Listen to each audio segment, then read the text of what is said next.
You're watching live coverage of the National Day of Courage, the celebration of Rosa Parks' 100th birthday. I'm here with Christian Overland, who's the executive vice president of the Henry Ford. That's correct, Stephen. Great to be guys, here with you you are again. responsible, or at least partly responsible, for this wonderful event today, and this wonderful series of events. Staffed as well too. Yeah, we just watched that great panel with those historians and those authors. It's amazing how much work they've done to try to piece together this woman's life and fill in the gaps that history, or popular history, has really left.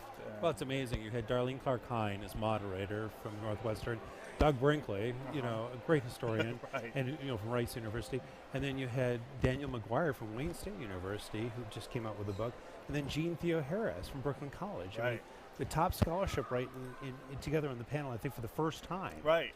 You know, all talking about and how do we move these stories forward. Right, and how it was interesting was how each of them has been on sort of a journey with Rosa Parks, that they start with one idea and they go and get into the scholarship and the interviews and things like that, and it takes you in a completely different direction.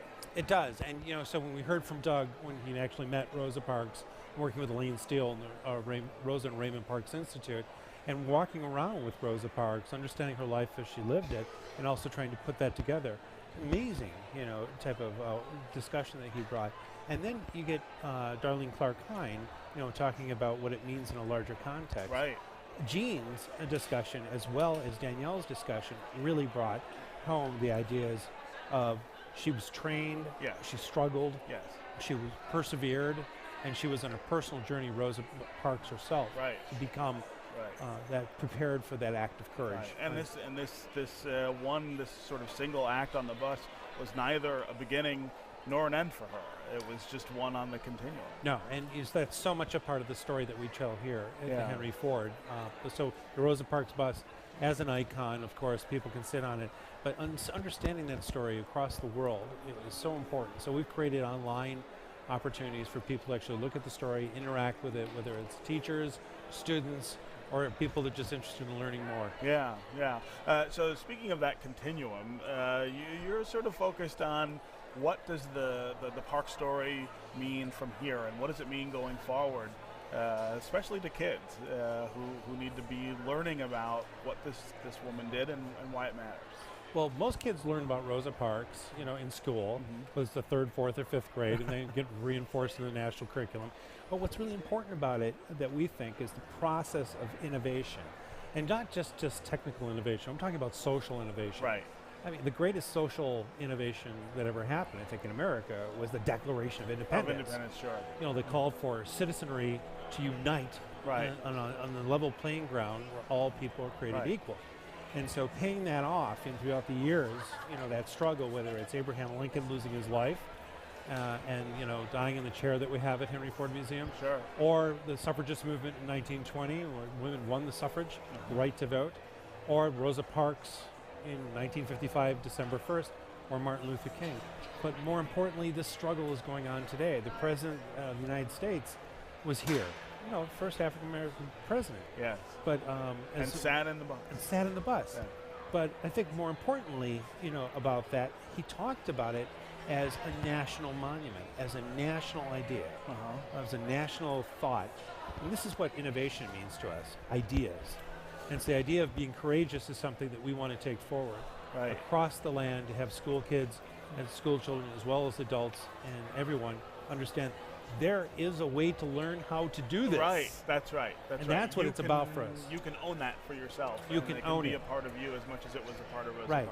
We've created, for instance, like a book like this, that's basically a small little participation book for elementary grade students. For little kids, right? For little kids, yeah, but they can learn about the Rosa Parks story and trace her life when she was like at the Highlander Folk Center, a civil rights workshop, or when she was preparing as a secretary of the NAACP in Atlanta. Right. And understand that it's a long journey, but being prepared for that journey, getting trained along the way. And when she was at that point, and that's another thing that we want the children to understand too, is that she was ready.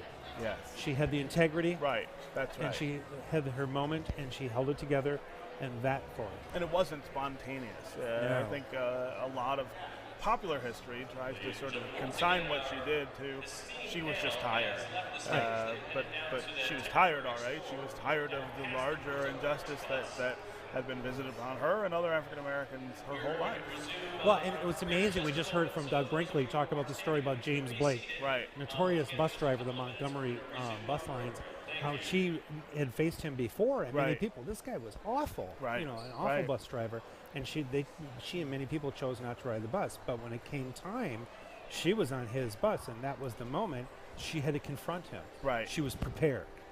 She was trained. That's right. She had it together, and she had the wherewithal to go through it, the perseverance and the courage. Right. And right. that's what we want people to take away, is to move that forward, take it forward. Right. History is not only just about the past.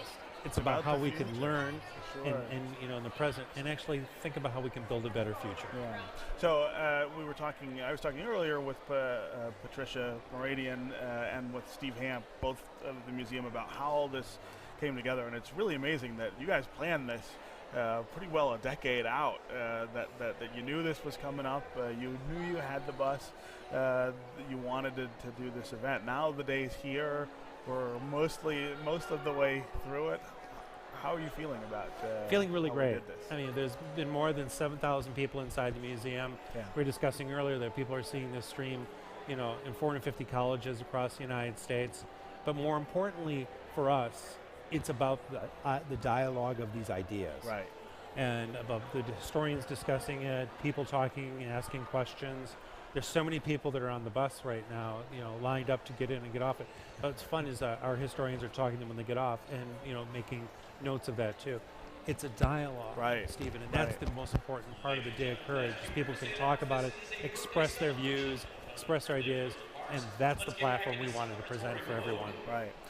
This book, we're going to see this in schools, or can people? This just book buy is it? available on our website Okay. at thehenryford.org, Uh-huh. and you can see it in schools too, or in our shop.